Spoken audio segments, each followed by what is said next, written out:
Kash Patel says James Comey, he's just the tip of the iceberg. There's about to be a lot of big arrests, and I look forward to it. Also, Ketanji Brown Jackson says black people are the equivalent of disabled. That's why you have to make it so easy for them to vote. These are not my words. This is a top justice at the Supreme Court saying these racially charged comments. I also want to talk about the census and the Voting Rights Act that is at the Supreme Court right now. To help me do that, I have lawyer Robert Gouveia. Robert, thank you so much for joining me again. Thank you, Stephen. Great to be with you.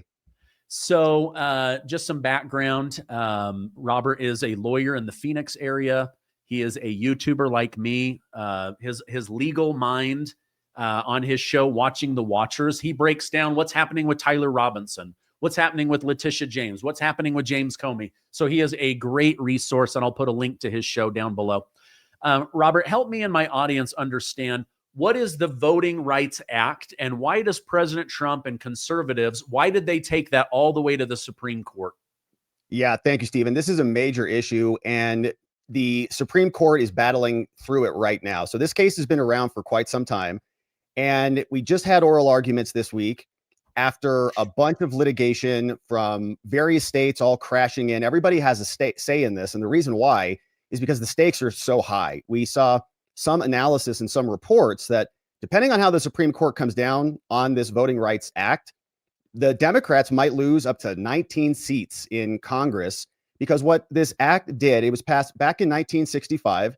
And it's important to realize that this is an act, okay? It's not a constitutional amendment. It's not a part of the Constitution. And this is important because Trump and the Trump administration are having the argument that the Constitution should override the act, right? So at the fundamental level, it's really, does the Constitution ride supreme, or does the congressional act ride supreme? And so what's going on right now is the Supreme Court is weighing this case. It's all about Section 2 of the Voting Rights Act. And if you remember, back after the Civil War, we had the Reconstruction Amendments. We had the 13th, 14th, and 15th Amendments.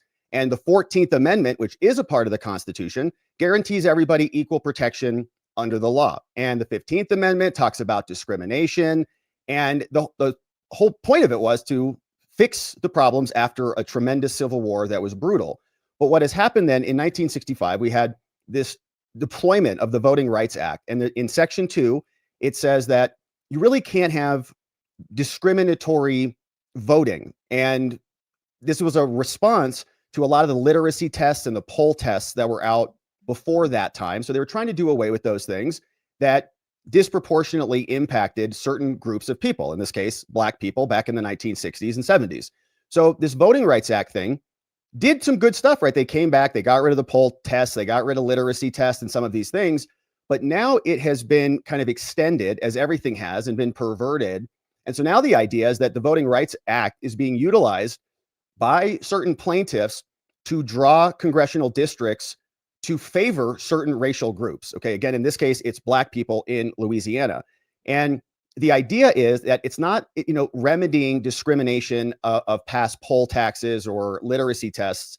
It's saying that there is vote dilution that is happening. So in other words, if you don't have carved up groups that are created so that you can elect a certain color individual, then you're going to enable this other concept called vote dilution, and that these people won't have a say in the process. And so historically, anytime that states are redistricting, these plaintiffs will come in and sue, and they'll say your district over there is a little bit too white. Your district over there is a little bit too different in the color that we want. They'll sue as private plaintiffs. Then the courts will step in and carve out these districts. And this has happened in Louisiana. And what ends up happening is you get like very, very Black districts, or very, very colored districts. Not that phrase, but the idea is that different groups, Hispanics, whites, Blacks, all of the different groups are being now carved up against each other, really, right? If you're going to carve out a specific group for somebody, that's at the expense of other people. And that's in violation of the Equal Protection Clause under the 14th Amendment. So the court is now going to be considering, does the 14th Amendment override that Section 2 of the Voting Rights Act? And the court right now is, obviously very conservative. We've got a 6-3 split on this. And the court has slowly been kind of chipping away at other provisions of the Voting Rights Act, saying it's unconstitutional. It doesn't comport with the actual amendments that guarantee equal protection for everybody. And so what's happening now is that Louisiana is again trying to draw some districts. People are suing. They say we need a second Black district in addition to this one district. And so Louisiana is just saying, well, you're doing that at the expense of other citizens. And so we have an interest in making sure that all of our citizens are treated equally. And so they're taking this up. And of course, the Trump administration has come out and made that same argument, just like many other arguments. They're going to be called racist and bigots and all the things, like they hate a certain group of people. Of course, none of us do. We just want equal protection under the law. And so they're going to be holding the line on that constitutional and are in their writings and in their oral arguments, making the case that the Constitution should reign supreme, and voting rights that give specific groups of people, whether it's white people or Christians or whomever, we don't want specific groups to get certain benefits. And we know in practice that's obviously not happening, but equal protection of the law is the baseline, and the Supreme Court is weighing it right now. Okay. Wow. Very, very well said. So I've listened to Clarence Thomas. I've listened to a few of the other ones. The one that's making headlines today. Let me just put this on the screen. So this is the New York Post. Ketanji Brown Jackson, Justice Jackson, argues race-based redistricting, citing the Americans with Disability Act. They are disabled. Now, I listened to this, and we've been told that asking Americans to put forward some kind of an ID or proof of who they are is racist. We said, how could that be racist? They said, well, specifically Black people, they can't get bank accounts, they can't get government issued IDs, driver's licenses. I think most people in the Black community are probably scratching their head like, what do you think, that we're not able to do stuff, like that we're not out working jobs, contributing to the American society, putting people in the military, putting people through college, contributing to science? Now you have one of two Black justices on the Supreme Court bench, and she's literally come out and compared Black American voters to being disabled. Let me go ahead and play that so that my audience knows this isn't me. This is Ketanji Brown Jackson. I guess I'm thinking of it, of the fact that remedial action, absent discriminatory intent, is really not a new idea in the civil rights laws. And my kind of paradigmatic example of this is something like the ADA. Congress passed the Americans with Disabilities Act against the backdrop of a world that was generally not accessible to people with disabilities. And so it was discriminatory in effect because these folks were not able to access these buildings. And it didn't matter whether the person who built the building or the person who owned the building intended for them to be exclusionary. That's irrelevant. Congress said the facilities have to be made equally open to people with disabilities if readily possible. I guess I don't understand why that's not what's happening here. The idea in Section 2 is that we are responding to current day manifestations of past and present decisions that disadvantage minorities and make it so that they don't have equal access to the voting system, right? They're disabled. In fact, we use the word disable in Milligan. We say that's a way in which you see that these processes are not equally open. Okay. I'm not a Black person. You could say I'm like mildly melanated. Society would consider me a Caucasian male with European descent. But I'll tell you what, if somebody said I was disabled for being white, that I was disabled and can't vote, I don't know. I would take that offensively. I reached out to a friend of mine, a Black gentleman down in Texas. He prefers to be called melanated over Black. But so this melanated friend of mine, he said to me, this is incredibly offensive. She thinks I'm disabled. Like, A black justice gets on the bench, and now she says her people that look like her physically are disabled and unable to be regular Americans. I don't know. What are your thoughts on that?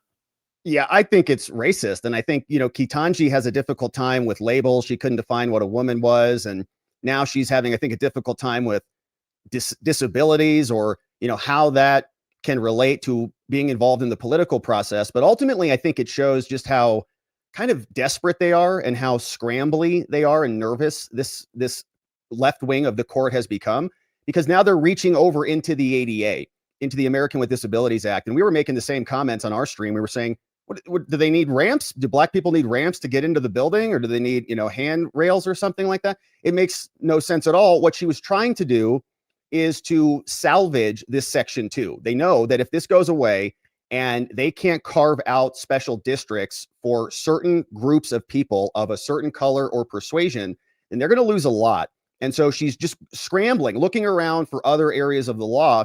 In this case, you can hear her talking about discriminatory effect. And she always says, I don't understand. She talks a lot, by the way. If you ever listen to oral arguments, you look at the bar charts, she's just talking and talking and talking way more than everybody else. So a lot of it feels like somebody who's flailing around trying to just, pull out a point so that it can stick. But her argument was that, if you build a building, you might not build a building to be discriminatory to people in wheelchairs, but the building got built and it is discriminatory towards people in wheelchairs. And so Congress clearly has the power to enforce building code so that people can access the buildings. And she's making that same analogy with black people, I guess. But, again, to call that political group of people disabled and to say that they need special privileges or special districts, like, a hand up in order to participate in the American political process. And I'd like to hear more from her explaining exactly what that disability is. Is it because they're black? Is it because white people are so racist? And so you have to create these, little schemes essentially in order to enable your political party. So very, very curious. Obviously, a lot of pushback on that. And I'm sure it's one of those things that she wishes she could take back. But I'm curious. I'd like to know exactly what disability she thinks certain groups have, because I think that just gives away the game. It just shows you kind of how these people are thinking. And if they were to lay down a principle like a court should, that is equally applied to everybody, you wouldn't have to carve up our electorate and just kind of pit people against anybody else. And I'm totally in favor of black people having votes, obviously, and having districts and all of the things. But I want them to be evenly, distributed. And I don't want anybody, I wouldn't be happy if a white group of white men like, us, if we got our own special privileges, that would also violate equal protection of the law. And there's a whole nother element to this. In the Supreme Court oral arguments, they were asking about an end date. Okay, so this act got passed in the 1960s. Is this going to go on in perpetuity forever, where we have to kind of constantly remediate racism, or does it have a sunset clause, as a lot of the law says it should? And why do these people just keep extending this, right? Are we going to have this racial problem in perpetuity for the rest of our lives? There are many on the left that absolutely want that to happen. And in fact, that's kind of their entire MO, is to perpetuate that. But now the Supreme Court is just going to measure the act against the Constitution, and hopefully, as they have done recently, find in favor of the Constitution. Okay. Now, obviously, if this changes, this advantages Republicans and disadvantages Democrats. Is that why Democrats are fighting so hard to keep this? Because Trump is saying, go redistrict, go gerrymander. They've been doing it for decades. Let's fight the fight. Let's do the same thing that they're doing. And what's happening? Republicans are picking up seats. Now they say this is completely racially based. People should get the best person, not based on, skin color or anything like that. But is it because this disadvantages Democrats that they're fighting it so hard? Absolutely. And you're seeing Mark Elias, who is one of the Democrat super lawyers, the guy who's suing all over the place back in 2020 for the COVID litigation, helped to change a bunch of the rules so that they could extend the ballot deadlines and add drop boxes and waive signature, all the stuff, right? Emergency under COVID. That guy was out. He was saying, this is a 5-alarm fire. This is like everybody needs to hit the panic button, because if there's a real risk that if this gets evaporated, the next time there's a redistricting, they won't have to create special districts for certain groups of people, and the states can be much more uniformly districted. And if that happens, 19, some people saying 18 seats that are blue seats, and many of them in the South are going to evaporate overnight. So that switches the balance of power in the House of Representatives way in favor of the Republicans. And that's not to mention all of this other redistricting stuff that's happening, which I think would be additional seats that could come to the Republican side because they would be based on internal state redistricting rather than a Supreme Court precedent that was artificially adding rules to that process. So it might ultimately be more than 19, 20 seats, and the balance of power right now is so thin, and the Democrats would have to then basically sweep the elections, the midterms, in order to overcome that deficit. So they are panicked. Obama is panicked about this. He's telling everybody, get out there. If you're in California, go vote for SB 50. He's really throwing his weight in this because they're realizing that the Republicans are playing the game. Like, the Republicans are not just sitting on the sidelines anymore and allowing the Democrats to rig their states, rig elections, rig the census, rigging top to bottom. And now the Republicans are saying, well, we can do that in Florida. We can do that in Texas. And if they do, and when they do, they're in the process of doing that, then the Democrats are going to have to respond in kind. But the problem for them is they've already basically exhausted their gerrymandering opportunities. The states are already cut to the tilt. California is having to go hog wild in order to squeeze a couple more seats out of there. But that's why I think the playing field strongly advantages the Republicans. And if you have, a good Supreme Court ruling, you have some success in the state redistricting, then Congress is going to be a very difficult play for their party. Okay. I mean, many conservatives have felt in their gut that there were more conservatives than what we're led to believe. There's more Republicans in California. There's more Republicans in New York. I think a lot of people's eyes are being opened. So then when you see acts like this that rig the election in favor of Democrats, and then they say things like, well, you can't rig an election, Donald Trump. But as soon as Trump points out how they've been rigging elections, now they're accusing him.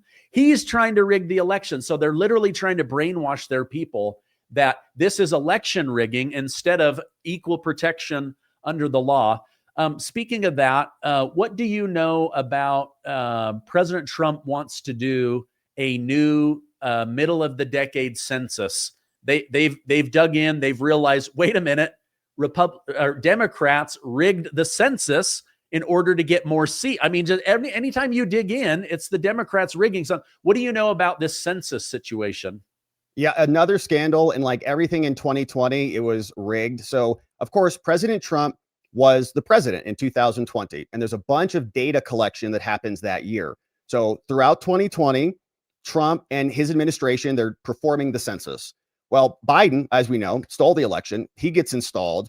February 2021, his first month in office, they form a whole committee that is going to now process the data. Okay, so it's all been bundled up. It goes over to this other committee, and they start running it through these filters. And the filters are ridiculous. So there's really two things that they were doing. One was called group imputation, which would be this idea that you're counting people twice. And so it was COVID, right? So everybody, people are all over the place. People have left nursing homes. People have left college dorms. There's people living back home. It's kind of bedlam, right? Nobody really knows what's going on. And so they did basically just statistical calculations to impute that people were where they thought they were, right? Now, the Constitution, if you look it up, Article 1, Section 2, Clause 3, the 1, 2, 3 clause, it talks about how you need actual enumeration when you're doing a census, right? So the census is, again, constitutionally mandated. It says every 10 years, you got to do this thing. And it requires actual enumeration of the population, which means you got to actually count the people. And you cannot, in federal code and federal law says you cannot use statistics. You cannot do modeling, right? Extrapolate out and guess who these people are. You can't do that. You got to actually count the people. So back during COVID, this Biden committee, they came and they were doing that. They were using modeling and extrapolation to kind of count where people were. And what ended up happening, so we see regularly, right? They release job numbers and then there's a revision of the job numbers and they come back up. Actually, we got more, we got less, whatever. And they just change the records and we move forward. But with the census, that's not how that works, right? The final report's kind of the final report, and there's no statutory mechanism for undoing that or redoing that. And so what happened a couple of years later is the same Census Bureau came out. They said, okay, we looked at all of Joe Biden's team's numbers, and we have a real big problem here. We have overcounts and undercounts. And it was, I think, like 13 or 15 states, whatever the number was. But all of the red states, like 8 red states, got undercounted. So they are actually reporting less population than they have. And very conveniently, a bunch of blue states all were overcounted. So they got attributed through these models more population for them. Now, that's a huge problem just across the board. First of all, you get more representatives, right? So some states should have gotten more seats. Like one example is Florida. They say they should have gotten 2 additional congressional seats that probably would have been red. And other states like Colorado that should have lost a blue seat kept the blue seat because their numbers were overcounted. They added more people to them. So they get more representation. Those representatives, of course, as we know, translate to electoral votes. And of course, population is a critical mechanism component of federal appropriations and federal money. So if you have a bigger population and all these blue states were faked that they had more, and big numbers too, like 3.5 million people swing, not a small number. And if you look historically, in 2010, the numbers were basically zero. Like in the 2010 census, there was a 33,000, I think, error. They said it's negligible. It doesn't even matter. Out of 370 million people, 33,000, that's like amazing, right? They did a great job. They actually counted people. But then in 2020, 3.5 million, swinging the opposite way. And the question is, what do you do about that? And so what has happened has been a couple things. Stephen Miller's group, the Article 3 Foundation, they're suing and they're asking a judge basically to just order a redo of the census. Like, we have the raw data. We know how many people are here. We don't need to reconduct the whole census over again. But the Biden, filters that they put on here just need to be thrown out. We need to reevaluate the census. And it's got good support. And also Senator Jim Banks, I think from Indiana, is sending letters over to Howard Lutnick of Commerce and saying, what can you do about this? Because the statutes are not clear. They don't explain what to do if you have a rigged census. It's just kind of like, well, you fix it in the next cycle. So we've got a lot of efforts to recalculate the old census and a lot of efforts to make sure that moving forward in 2030, stuff like this doesn't happen again, because again, it's unconstitutional. You can't just make up numbers and speculate on who's in the country. The Constitution says otherwise. So it's a very interesting issue. And if you stack that up on top of everything else that we're talking about, the state level redistricting would get a boost because they would get, example, Florida, right? 2 additional seats. Colorado might lose 1. And some other blue states that have kept their seats would lose them. So the kind of the scoreboard, the margin in the House just continues to grow when you start stacking these things together. Wow. And again, it disadvantages Democrats. So they're fighting like crazy to block that. Man, if Trump had not won again, I don't think we would know any of this. We would just continue to go, wow, we're becoming more and more blue, when now the data proved every state became more red except for Utah. And now they've dug in where I live and they realize that they've subtracted, because we're such a red state, when they subtracted that many Republicans, it had the appearance of shifting blue. But I mean, the country is way more conservative than I would have ever guessed. And that's amazing. Let me switch gears with you in our final minutes. We've got James Comey that has been arrested. We've got stuff going on with John Bolton. We've got John Brennan and some of these other names. Let me show you just what was shared in a recent interview with FBI Director Kash Patel. Beyond those who are already charged, do you think you've seen other crimes that might eventually get referred to justice? Yes, we are looking at so many different leads on criminal activity by those who are in positions of power. And we're not going to stop until every single one of those is fully exposed.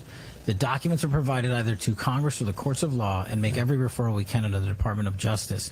These indictments that you've seen and the ones that you're going to see coming up here in this near future are just the beginning. But I have to remind the audience one thing. Everybody's like, it's 7 months. What have you guys been doing? Yeah. Well, they spent 20 years building this disease temple of corruption. It takes a little bit of time to defeat it and beat it down. And I'm not asking you to trust me. I'm asking you to look at the work the men and women of the FBI have done so far in these 7-8 months and just imagine what we're going to do come the year end. Well said. This is a diseased temple that took decades to build. We've done a lot in 7 months. Your thoughts, it sounds like they are not going to stop going after people that have committed crimes. Yeah, I certainly hope so. And I agree with Kash. I think that they're on a pretty reasonable timeline right now. I am also somebody who struggles with patience from time to time. I want indictments immediately. I want everybody rounded up. But you have to also put it in context. I mean, I would have given them, and we talked about this earlier on our channel, but 3 months just to get your bearings straight. Right? You just got to find out where your office is and get your right people in place, right? Get the personnel in positions that you need them to be in. And then we got another 6 months or so of the actual, behind the scenes legwork to bring the charges. And then we would expect indictments right about now, right? And we're getting them. We've got, as you mentioned, Comey. We have other people like Letitia James, and a lot more, I think, is coming down the pike. And one of the things that I think is interesting is as the administration is warming up, we're kind of ramping up this skill set and preparing for this, because these cases will also be years-long battles, many of them. And I'm imagining that, they're arming up essentially the entire Justice Department to be able to deal with all of these. But other people are starting to come out of the woodwork. You've got Jack Smith, the former prosecutor of Trump, the so-called special counsel who was illegitimate, and Andrew Weissman, who was part of the Robert Mueller team that was also weaponized against President Trump in his first administration. They're now doing these little interviews. They're out, talking to each other about how dangerous this time is and so on and so forth. And you've got John Brennan, right? The former CIA director under Obama, who was in the room with Obama, with Comey, with Bolton, with Brennan, all of them kind of colluding around this fake Russia collusion narrative back in 2016 and 17. And they're all kind of starting to talk now a little bit. And there's a little bit of nervousness in their voice because they acted in 2020 and in the efforts to stop Trump, hoping that they would be successful. And if they were successful, then all of their crimes, all of these misdeeds would be forgotten. They'd be ignored. Nobody would ever look into them again. So they put all of their eggs in this one basket. They tried to imprison him. They tried to throw him off the ballot. They tried to bankrupt him. The list goes on. And now he won. He still won. And so I think you're starting to see a little bit of a panic out there. And Congress is also as mad as I've ever seen them. I mean, we've talked about January 6th. We've talked about FISA. We talk about all of the lawfare and litigation, all of the Trump trials and so on, who they were spying on Trump's campaign and all of it. But once 8 senators got their phones tapped from Jack Smith and Chuck Grassley released the information about that, then they all just hit the ceiling, right? Smoke coming out of their ears. And now they're demanding records. And I saw a great letter from Chuck Grassley over to Verizon, and he's asking, Verizon, what was the process by which you got a request from Jack Smith? Who was a part of the approval? Did your lawyers ever look at this? There's other federal law about separation of powers. You can't just hand these records out. And they did. So we're hopeful that everybody in this, chain is properly investigated. And a bunch of senators, even Senator Tuberville is saying Jack Smith should be in jail. And I agree with them. Yeah. Wow. Okay. Big stuff going on. If people want to catch you online, where's the best place for me to send them? Yeah, check out our YouTube. It's just right under my name. You see on your screen, Robert Gouveia. We go live 5 days a week, 6 p.m. Eastern. We talk all about the lawfare, politics, and the law. We'd love to see you there. Okay, great. I will do that. Thank you, Robert, for coming on. Have a great rest of your day.